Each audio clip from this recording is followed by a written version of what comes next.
से इस्तेमाल किया। तुमने क्या चुना? कभी ऐसा होता है कि एक शख्स बीमार होता है, वो एक इलाज आजमाता है, फायदा नहीं होता, दूसरा करता है, वो भी बेज़र, तीसरी बार कोशिश करता है, फिर भी नाकामी।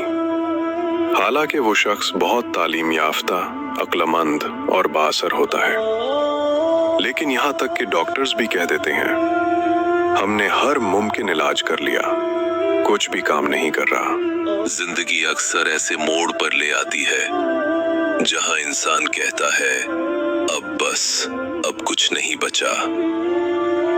लेकिन दोस्त, याद रखो, जब इंसान की हिम्मत खत्म हो जाए, वहीं से अल्लाह की मदद शुरू होती है। अल्लाह तुम्हें तुम्हारी नाकामियों में तन्हा नहीं छोड़ता। अक्सर डॉक्टर्स खुले अल्फाज में मान लेते हैं हमने अपनी पूरी कोशिश की है, लेकिन अब ये हमारे बस से बाहर है। क्यों? क्योंकि वो इंसान है, वो सिर्फ कोशिश कर सकते हैं, तशखीस कर सकते हैं, दवा तजवीज कर सकते हैं, ऑपरेशन कर सकते हैं, लेकिन दवा में असर सिर्फ अल्लाह डालता है और शिफा सिर्फ अल्लाह देता है। याद रखो, इंसान सिर्फ जरिया है, असल कारसाज सिर्फ अल्लाह है। तुम जिस हाल में हो, उसमें तुम्हारा रब तुम्हें देख रहा है, तुम्हारी दुआ सुन रहा है और तुम्हारे लिए वो चीज तैयार कर रहा है जो तुम्हें हैरान कर देगी।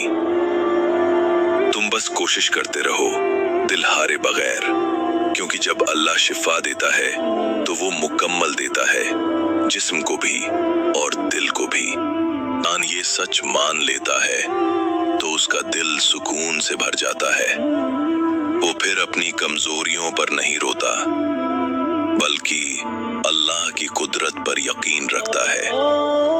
याद रखो, जब तुम रब पर यकीन रखते हो तो तुम्हारे लिए वो मुमकिन हो जाता है जो दुनिया कहती है नामुमकिन है। इसलिए खूबसूरत जुमला है, हर इंसान को ये समझना चाहिए, हम सिर्फ कोशिश करते हैं, लेकिन कंट्रोल अल्लाह के हाथ में है। तो क्यों ना हम इस हकीकत को कबूल करें, फिर मायूसी भी कम होगी और परेशानी भी, क्योंकि जो रब के फैसले पर राजी हो जाए वो सुकून में रहता है।